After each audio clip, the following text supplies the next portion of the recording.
Hey everybody, I'm Aaron Norris. Up this week, we've got Mac's back in the black, banks under even more scrutiny, and the Norris Group is on the move. All in this week's Norris Group Real Estate Headline Roundup in 2.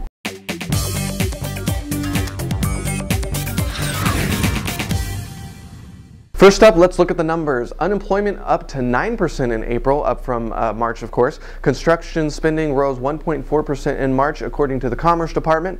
Prices for residential and commercial are down, as 40% of residential and 30% of commercial are in distress before their sale, according to Standard & Poor's.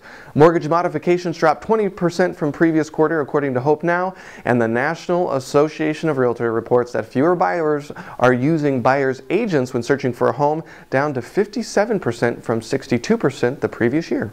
The federal government is suing Deutsche Bank for $1 billion, seeking triple damages and penalties, saying that the bank committed fraud and repeatedly lied in order to line its pockets with undeserved income from FHA-insured mortgages. HUD is examining loans insured through FHA and may refer additional cases to the Justice Department.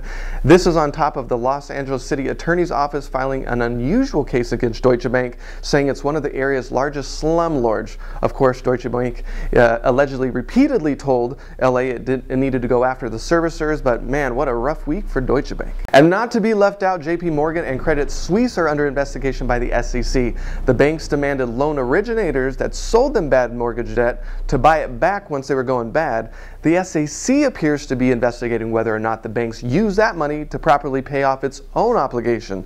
Litigation season is in full bloom. And Freddie Mac is back in the black. Freddie Mac reported Wednesday that it pulled in net income of $676 million during the first 3 months of this year.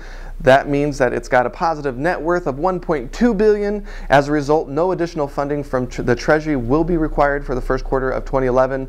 Will it be enough to take it off the chopping block with legislators? We will have to wait and see.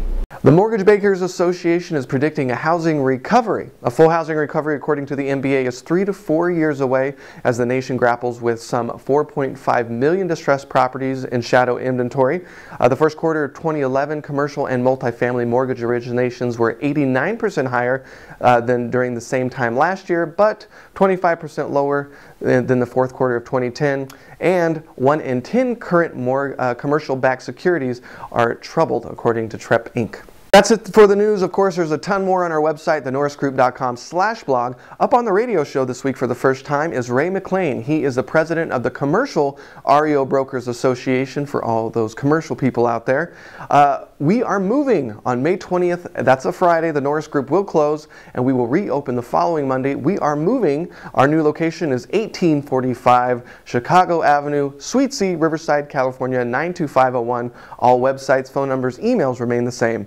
Next week, we'll be at SDCIA on May 10th, talking about market updates, short sales, and trustee sales. We'll be at the California Mortgage Brokers Association in San Francisco on Thursday and Friday, and on Saturday, we'll be in San Jose at the San Jose Real Estate Investors Expo on Saturday, that is. So we look forward to seeing you there, and our calendar is up to date, and there's a lot more coming up this summer. We hope to catch you there. In the meantime, enjoy the blog, the radio show, and we look forward to seeing you next week.